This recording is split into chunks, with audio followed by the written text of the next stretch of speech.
வணக்கம். இது நம்ம செய்தி சேனல். நான் உங்கள் ஜமால். நம்ம கமல் இருக்கார்ல, ஆமாம், உலக நாயகனே தான். போன மாதம் கூட ராஜ்யசபா எம்பி ஆனாரே, அவரே தான். அவர் 2015 ஆகஸ்ட் 2ஆம் தேதி ஒரு பெரிய பொய்யை சொன்னார். அவர் மட்டுமில்ல, அவரோட குடும்பத்தினரும் அவர் கூட சேர்ந்து அவர் சொல்லிக் கொடுத்த மாதிரியே பெரிய பொய்யை பெருசு பெருசாக சொன்னாங்க. அதாவது, ஒரு குடும்பத் தலைவன் தன் குடும்ப நலனுக்காக எந்த எல்லைக்கும் போவான். அதனால் ஒரு பொய் சொல்கிறதுல தப்பே இல்லைன்னு ஒரே மாதிரி பொய் சொல்லி பெரிய போலீஸ் அதிகாரிகளையே நம்ப வச்சாங்க. அந்த பொய்யால் அவங்களுக்கு ஒரு பெரிய வெற்றியும் கிடைச்சது. அதுக்கான ஆதாரம் நம்மக்கிட்ட இருக்குது. அது என்ன பொய்ன்னா, அவருக்கு மனைவி 2 பொண்ணுங்க இருக்காங்க தெரியுமில்ல. அதில் மூத்த பொண்ணு ஒரு சிக்கலில் மாட்டிக்கிடுது. அதை காப்பாற்றத்தான் ஆகஸ்ட் 2ஆம் தேதி நாம் எல்லாம் ஆன்மீக சுற்றுலா போகிறோம்னு ஒரு பொய்யை சொல்கிறாரு. அந்த ஆகஸ்ட் 2ஆம் தேதி இன்னைக்குத்தான். சொன்னால் நம்ப மாட்டீங்க, இருந்தாலும் சொல்கிறேன்.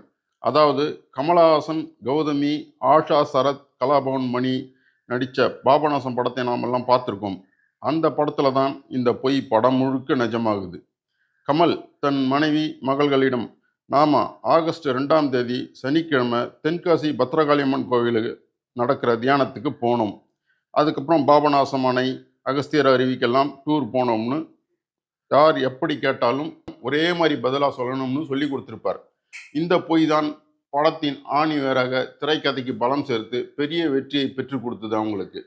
ஆகஸ்ட் 2ஆம் தேதி அவர்கள் குடும்பத்துடன் தென்காசி பத்ரகாளி அம்மன் கோவிலில் தியானத்துக்கு போயிட்டு அங்கே இருக்கிற ஒரு ஹோட்டலில் சாப்பிட்டது, தியேட்டரில் படம் பார்த்ததுன்னு பல நிகழ்ச்சிகளில் கலந்து கொண்ட கற்பனையை நிஜமாக்கி அவர்களது பொய்யை உண்மையாக்கிடுவாங்க. நல்லா கேட்டுக்கிடுங்க, முக்கியமான விஷயம். போன சனிக்கிழமை ஆகஸ்ட் 2ஆம் தேதி நம்ம எங்க இருந்தோம்? தென்காசியில் தியானத்துக்கு போயிருந்தோம்.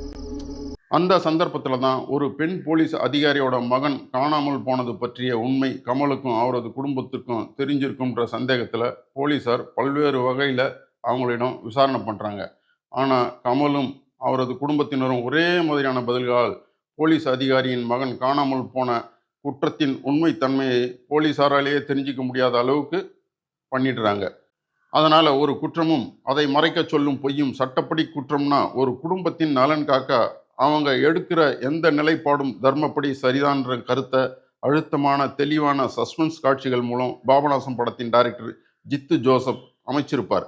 ஒரு பொய்யை உண்மையாக்க சட்டத்திற்கு சாட்சியம்தான் முக்கியம் என்பதை நிரூபிக்க அமைக்கப்பட்ட திரைக்கதை தான் இந்த படத்தின் மெகா வெற்றிக்கு காரணமாக அமைஞ்சது.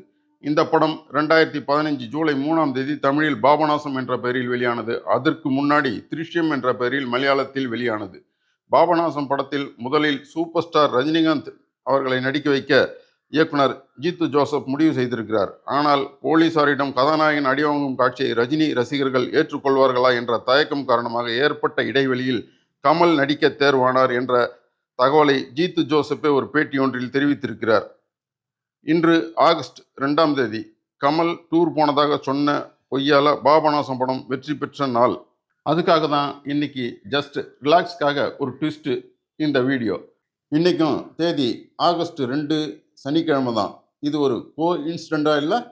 டைம் இருந்தால் பாபநாசம் படம் பாருங்கள். கமல் 10 வருஷத்துக்கு முன்னாடி சொன்ன பொய் புரியும். ஒருவேளை பாபநாசம் படம் 2ஆம் பாகம் எடுத்தால் அவர் ஆகஸ்ட் 2ஆம் தேதி சனிக்கிழமை தென்காசி கோவிலுக்கு போனோம்னு சொன்ன பொய் உண்மையிலே பொய் தான், அது உண்மை இல்லைன்னு எல்லோருக்கும் தெரியும். வீடியோ பிடிச்சிருந்தா லைக் பண்ணுங்கள், ஷேர் பண்ணுங்கள். நன்றி, வணக்கம்.